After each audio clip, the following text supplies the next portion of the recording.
ಓಂ ಶ್ರೀ ಕೊಲ್ಲೂರು ಮೂಕಾಂಬಿಕಾಯ ನಮಃ. ಪ್ರಿಯ ವೀಕ್ಷಕರೇ ನಮಸ್ಕಾರ. ಮನೆಯಲ್ಲಿ ಪದೇ ಪದೇ ಗಂಡ ಹೆಂಡತಿ ಮಧ್ಯದಲ್ಲಿ ವಿರಸಗಳೇ ಜಾಸ್ತಿ ಆಗುತ್ತಾ ಇದೆಯಾ? ಅಥವಾ ಎಷ್ಟೋ ವರ್ಷಗಳಿಂದ ಎಷ್ಟೋ ತಿಂಗಳಿಂದ ಹೆಂಡತಿ ಗಂಡನ ಹತ್ರ ಮಾತಾಡ್ತಾ ಇಲ್ವಾ, ಗಂಡ ಹೆಂಡತಿ ಹತ್ರ ಮಾತಾಡ್ತಾ ಇಲ್ವಾ? ಅಥವಾ ಮದುವೆ ಆದಂತ ನವ ಜೋಡಿಗಳು ಎಲ್ಲರ ಹಾಗೆ ನಾನು ಕೂಡ ಜೀವನವನ್ನು ಮಾಡ್ಕೊಳ್ಬೇಕು, ಎಲ್ಲರ ಹಾಗೆ ನಾವು ಕೂಡ ಸಂಬಂಧವನ್ನ ಅನುಬಂಧದ ರೀತಿಯಲ್ಲಿ ನಾವು ನೋಡ್ಕೊಳ್ಬೇಕು ಅನ್ನೋದಾದ್ರೆ ಈ ಒಂದು ಸಣ್ಣ ಪುಟ್ಟ ಇರುಸು ಮುರುಸುಗಳು ಸಮಸ್ಯೆಗಳಿಂದ ಇಬ್ಬರು ಕೂಡ ಬೇರೆ ಬೇರೆ ಆಗ್ತಾ ಇದ್ದೀರಾ? ಹಾಗಾದ್ರೆ ಚಿಂತೆ ಮಾಡಬೇಡಿ. ನೀವು ಇಷ್ಟಪಟ್ಟಂತ ಸ್ತ್ರೀ ಆಗಿರ್ಬೋದು, ಪುರುಷ ಆಗಿರ್ಬೋದು, ಅಥವಾ ಗಂಡ ಹೆಂಡತಿ ಮಧ್ಯದಲ್ಲಿ ಇರತಕ್ಕಂಥ ಬಿರುಕುಗಳು ಸರಿಪಡಿಸ್ಕೊಳ್ಳೋದಕ್ಕೋಸ್ಕರ ಈ ಒಂದು ತಂತ್ರಸಾರವನ್ನು ನೀವು ಮಾಡ್ಬೋದು.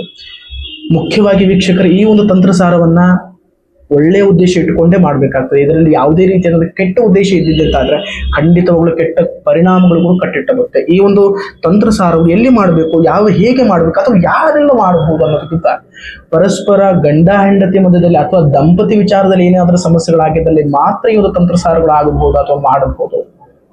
ಯಾರ ಮಧ್ಯದಲ್ಲಿ ಪರಸ್ಪರ ಅನುಬಂಧ ಅಥವಾ ಬಾಂಧವ್ಯಗಳು ಬಹಳ ಗಟ್ಟಿಯಾಗಿರುತ್ತೋ ಅಲ್ಲಿ ಮಾತ್ರ ಈ ತಂತ್ರಸಾರಗಳನ್ನು ಉಪಯೋಗಿಸಬಹುದು.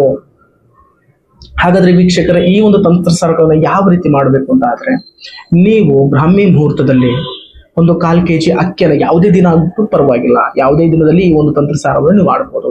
ಬ್ರಾಹ್ಮಿ ಮುಹೂರ್ತದಲ್ಲೇ ಒಂದು 1/4 kg ಆಗಿರ್ಬೋದು, ಅರ್ಧ kg ಅಕ್ಕಿಯನ್ನು, ಒಂದು 1/4 kg ಅಕ್ಕಿಯನ್ನು ತಗೊಳ್ಳಿ ಸಾಕು.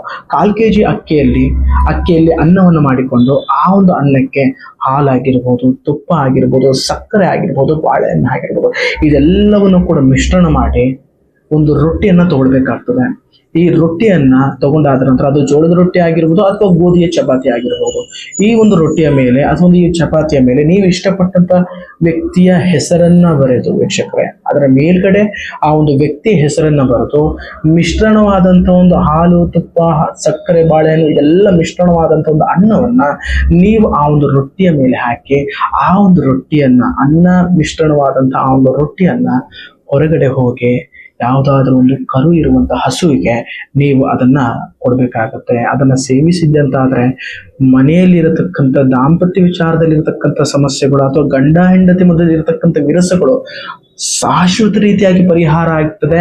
ಮತ್ತು ಅವರಿಬ್ಬರ ಮಧ್ಯದಲ್ಲಿ ಪ್ರೀತಿ, ಅನ್ಯೋನ್ಯತೆ, ವಿಶ್ವಾಸ ಅನ್ನುವಂಥದ್ದು ಅತಿರೇಕವಾಗಿ ಬೆಳೆದು ಅವರ ಸಂಬಂಧ ಗಟ್ಟಿಯಾಗೋದ್ರಲ್ಲಿ ನೋ ಡೌಟ್ ವೀಕ್ಷಕರೇ. ಹಾಗಾದ್ರೆ ವೀಕ್ಷಕರೇ, ಈ ಒಂದು ತಂತ್ರಸಾರಗಳು ಇಷ್ಟವಾಗಿದ್ದಲ್ಲಿ ಅಥವಾ ವಿಡಿಯೋ ಇಷ್ಟವಾಗಿದ್ದಲ್ಲಿ ಇದನ್ನ ಲೈಕ್ ಮಾಡಿ ಮತ್ತು ಶೇರ್ ಮಾಡಿ ಮತ್ತು ಈ ಚಾನಲ್ ಅನ್ನ ಸಬ್ಸ್ಕ್ರೈಬ್ ಮಾಡಿ.